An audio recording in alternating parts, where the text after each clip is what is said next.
दोस्तों, आज हम जिस देश के बारे में बात कर रहे हैं उसकी सभ्यता दुनिया की सबसे पुरानी सभ्यताओं में से एक है। एक ऐसा देश जहां पर मर्द शर्ट नहीं पहन सकते और इस देश में जिसकी भी शादी होने वाली होती है उसे शादी से पहले 1 घंटे की क्लास दी जाती है। लेकिन किस लिए, हम आगे बताएंगे। इस देश में जिसने शादी नहीं की तो वो अपने परिवार के साथ नहीं रह सकता है। दुनिया का वो देश जहां 13 साल की लड़की और 15 साल के लड़के के बीच शादी हो सकती है। यहाँ हर लड़की और महिलाओं को बाहर निकलने से पहले हिजाब पहनना ही होता है। दोस्तों, आज हम बात कर रहे हैं एशिया के सबसे ऐतिहासिक देश ईरान की। तो फिर देरी किस बात की, अपनी सीट बेल्ट बांध लीजिए और निकलते हैं ईरान के एक शानदार सफर पर। दोस्तों, सबसे पहले आपको बता दें, ईरान का ऑफिशियल नाम है the Islamic Republic of Iran. इस देश की कुल पॉपुलेशन है तकरीबन 8 करोड़ 20 लाख और इस समय पर यहाँ के औसतन उम्र है 29 साल। ईरान में सबसे ज्यादा ईरानी भाषा बोली जाती है, लेकिन उसके अलावा भी और कई भाषाएं हैं जो बोली जाती हैं। वो टर्किश, कुर्दिश गुला की और अरेबिक।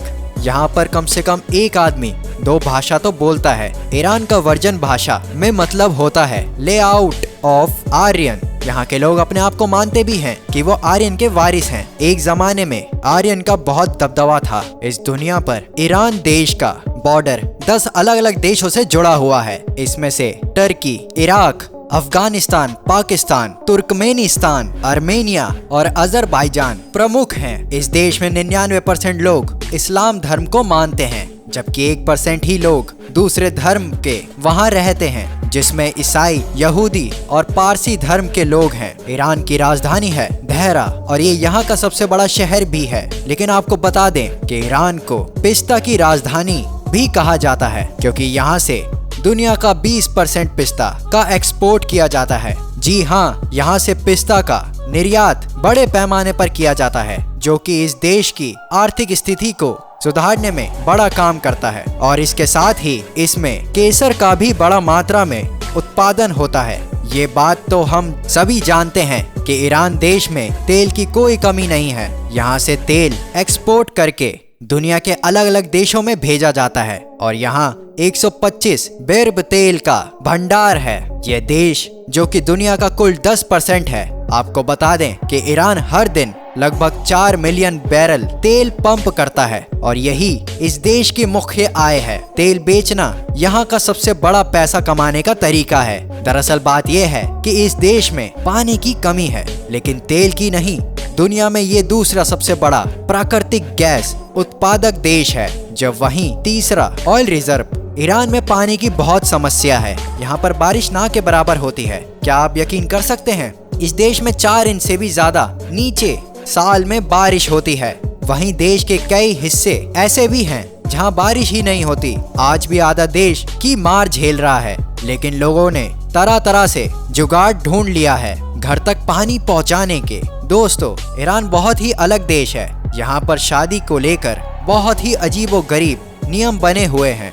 आज के दिन भी इस देश में 13 साल की उम्र में आप लड़की की शादी करा सकते हैं और वहीं लड़के की उम्र भी 15 साल होनी चाहिए। जहाँ पूरी दुनिया बाल विवाह रोकने में लगी हुई है, वहाँ यहाँ पर ज्यादातर बाल विवाह ही होते हैं। सिर्फ इतना ही नहीं दोस्तों, इस देश में कोई भी शर्ट टाइम मैरिज भी नहीं कर सकता। मतलब ये कि अगर आपको कुछ घंटों के लिए शादी करनी है तो आप यहाँ बिंदास कर सकते हैं। मतलब आप यहाँ 2 से 4 घंटे के लिए भी शादी कर सकते हैं। कैसा अजीब देश है। लेकिन ईरान देश उनकी जनसंख्या को लेकर बेहद सज्जन है। ये देश का मात्र एक ऐसा देश है जहाँ अगर आपको शादी करनी है तो सबसे पहले आपको बर्थ कंट्रोल पर कम से कम 1 घंटे बात करनी होगी और फिर वो चेक करते हैं कि बर्थ कंट्रोल के बारे में लड़की और लड़के में से किसने ज्यादा वैलिड जानकारी दी है। ईरान में अगर कोई व्यक्ति किसी महिला के साथ गलत व्यवहार करता है तो पुलिस के पास अधिकार होता है कि वो उस व्यक्ति को इस महिला के साथ शादी करने पर मजबूर करें। हालांकि वह तुरंत बाद उसे तलाक भी दे सकता है। आपको बता दें कि ईरान में तलाकशुदा महिलाओं की संख्या अविवाहित लड़कियों की तुलना में अधिक है।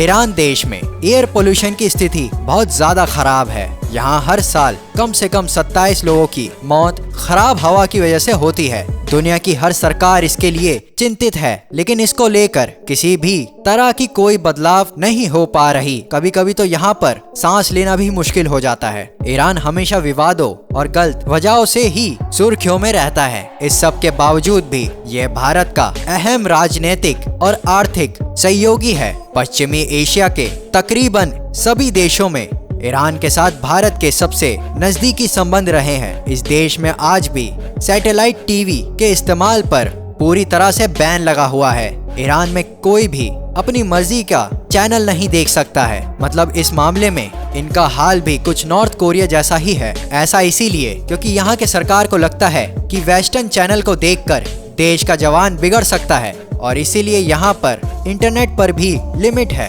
यहाँ पर आप वेबसाइट नहीं चला सकते। और तो और ईरान में गूगल को जासूसी साइट माना जाता है। उनके हिसाब से अगर आप ईरान में रहकर गूगल इस्तेमाल करते हैं तो हो सकता है कि गूगल आपका अपना डाटा निकाल रहे हैं। साल 2012 में ईरान के पुलिस प्रमुख ने ये घोषणा की थी कि गूगल जासूसी करने का एक माध्यम है। इसीलिए ईरान सरकार ने नेशनल इंटरनेट की स्थापना करना चाहता है जो उसके खुद के नियंत्रण में हो। इतना ही नहीं, सोशल मीडिया भी यहाँ पूरी तरह से बैन है। 2013 में ही यहाँ की सरकार ने फेसबुक और ट्विटर जैसे बड़े सोशल मीडिया प्लेटफॉर्म को बैन कर दिया था। यहाँ की सरकार को लगता है कि इस तरह के सोशल मीडिया का इस्तेमाल करके कई लोग देश में विद्रोह कर सकते हैं। वैसे आपको बता दें कि ईरान के 40% आबादी इंटरनेट चलाती है, जो इंटरनेट यूज के मामले में दुनिया में 24वें स्थान पर है। ईरान में शराब पर पूरी तरह से बैन है। यहाँ पर आपको कोई भी हाथ भी नहीं लगा सकता। लेकिन मजे की बात तो यह है कि यहाँ पर यही शराब अवैध रूप से खूब बिकती है। कई लोग यहाँ दिन रात नशे में रहते हैं। ईरान में तो नियम बना दिया है कि कोई शराब नहीं पिएगा, लेकिन हर साल $300 मिलियन काम आता है। यह देश इस इल्लीगल काम करके बस इतना ही नहीं, यह देश कालीन का भी काला धंधा करता है। दुनिया के सबसे बेहतरीन कालीन अगर किसी देश में मिल सकता है तो वो ईरान है। तेल के बाद ईरान की दूसरी सबसे बड़ी निर्यात चीज है कालीन। दोस्तों आपको बता दूं कि ईरान में पहनावे पर भी बैन है। यहाँ पर हर इंसान को पता होना जरूरी है कि उसे क्या पहनना है और क्या नहीं। यहाँ के मर्द गलती से भी निक्कर यानी हाफ पैंट नहीं पहन सकते। यहाँ सख्त मना है। अगर गलती से भी किसी ने ऐसी हरकत की तो उसे जेल भेज दिया जाएगा। वैसे ही यहाँ किसी लड़की के उम्र 9 साल से ज्यादा होती है, उसके लिए ये आवश्यक है कि जब भी बाहर निकले तो उनको हिजाब लगाना ही होता है। जैसे ही हमने आपको पहले ही बता दिया था कि आप इस देश में 13 साल की उम्र में लड़कियों की शादी करा सकते हैं, और साथ ही साथ यहाँ पर हर इंसान 15 की उम्र से ही वोट डाल सकता है। एक समय था जब ईरान की लिटरेसी रेट 37% ही थी। ये थी ईरान की हालत 1970 में। लेकिन दोस्तों उसके बाद इस देश को भी समझ में आ गया कि दुनिया के सबसे बेहतरीन इन्वेस्टमेंट कोई है तो वो है एजुकेशन, और अब यहाँ की लिटरेसी रेट बढ़कर 93% हो गई है। ईरान के लोग खाने पीने के मामले में बेहद शौकीन होते हैं। यहाँ नॉन वेज खाने वाले लोगों के लिए एक से बढ़कर एक वैरायटी मिलती है। ईरान में अगर आपने देसी मीट का स्वाद नहीं लिया तो आपका ईरान का सफर आधा ही रह जाएगा। आप जब भी ईरान जाएं तो देसी मीट जरूर खाएं। ईरान की लड़कियों को बहुत खूबसूरत माना जाता है। अगर आप कभी ईरान जाओगे तो तब पता चलेगा कि हमारा कहना सच है या नहीं। लेकिन ये लड़कियों के पहनावे और रहन सहन के ऊपर पाबंदियां लगी हुई हैं, जैसा कि उनको बुर्खों में रहना पड़ता है और वो कोई भी स्पोर्ट्स इवेंट में हिस्सा नहीं ले सकती हैं। वैसे यहाँ की लड़कियां भी कुछ कम नहीं हैं, वो भी लड़कों के कपड़े पहनकर स्टेडियम चली जाती हैं। ईरान की औरतों को चेहरा दिखाने की आज़ादी होती है, तो इसका मतलब साफ है कि वह खूबसूरत दिखना चाहती हैं।